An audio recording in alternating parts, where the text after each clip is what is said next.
Irregular సైకిల్స్కి కారణాలు ఏంటి? నార్మల్గా ఆడవారికి అనేది సైకిల్స్ రెగ్యులారిటీ అంటే 25 డేస్ నుంచి 35 డేస్ వరకు ఎప్పుడైనా అనేది రెగ్యులారిటీ అనేది మనం అనుకోవచ్చు.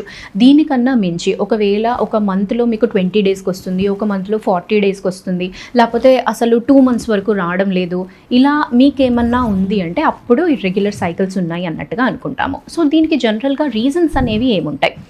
మనం చూస్తే ఎక్కువ శాతము అనేది రీజన్స్ అనేవి మనం ఒక 3 కేటగిరీస్ లాగా అనుకోవచ్చు. ఫస్ట్ వచ్చేసి పీసీఓడి అంటే మీకు అండాశయంలో ఎక్కువ నెంబర్ ఆఫ్ ఫాలికల్స్ ఉండే కారణం వల్ల మీ హార్మోనల్ ఇంబ్యాలెన్స్తోని మీ సైకిల్స్ అనేవి ఇర్రెగ్యులర్ అవుతాయి.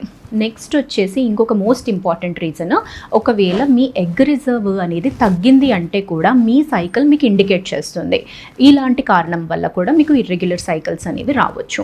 తర్వాత వచ్చేసి ఇంకోటి hormonal reasons, for example thyroid, prolactin ఇలాంటి హార్మోన్స్ ఏమైనా కానీ బాడీలో ఇంబ్యాలెన్స్ ఉన్నప్పుడు కూడా మనకి ఇర్రెగ్యులర్ సైకిల్స్ రావచ్చు. అండ్ మోస్ట్ ఇంపార్టెంట్ థింగ్ ఇంకొకటి ఏంటి అంటే ఎక్కువగా మీరు స్ట్రెస్ అనేది అవుతున్నప్పుడు కూడా మీ సైకిల్ పైన ఇంపాక్ట్ అనేది అవుతుంది.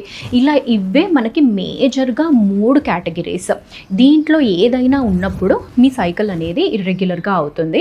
అండ్ ఇలాంటప్పుడు మీరు ఎలా తెలుసుకోవాలంటే జస్ట్ ఒక చిన్న అల్ట్రాసౌండ్ స్కానింగ్ అనేది మీరు చేయించుకున్నప్పటికీ అప్పుడు మీ అండాశయంలో ఎలా ఉన్నాయి, ఫాలికల్స్ ఎక్కువ ఉన్నాయా తక్కువ ఉన్నాయా అనేది మనకు తెలిసిపోతుంది. తక్కువ ఉన్నాయంటే ఫర్దర్ ఫాలోఅప్గా బయోకెమికల్గా అంటే మీకు ఒక బ్లడ్ టెస్ట్ అనేది ఏఎంహెచ్ చేయించుకుంటే నిజంగానే మీ ఎగ్ రిజర్వ్ తగ్గిందా అనేది తెలుస్తుంది. దాన్ని బట్టి మీరు ఎంత త్వరగా ఫర్టిలిటీ ట్రీట్మెంట్స్కి వెళ్ళాలి అనేది అర్థమవుతుందండి. సో ఈ హార్మోనల్ ప్రొఫైల్ ఏమైనా ఇంబ్యాలెన్స్ ఉంది అంటే మీకు బ్లడ్ టెస్ట్లో అనేది తెలిసిపోతుంది. సో ఇలా ఏ రీజన్ ఉన్నా కానీ బేసిక్ ఒక స్కాన్, కొన్ని బ్లడ్ టెస్ట్లతోని మీ కారణం ఏంటి ఇర్రెగ్యులర్ సైకిల్స్ అనేది తెలుసుకోవచ్చు.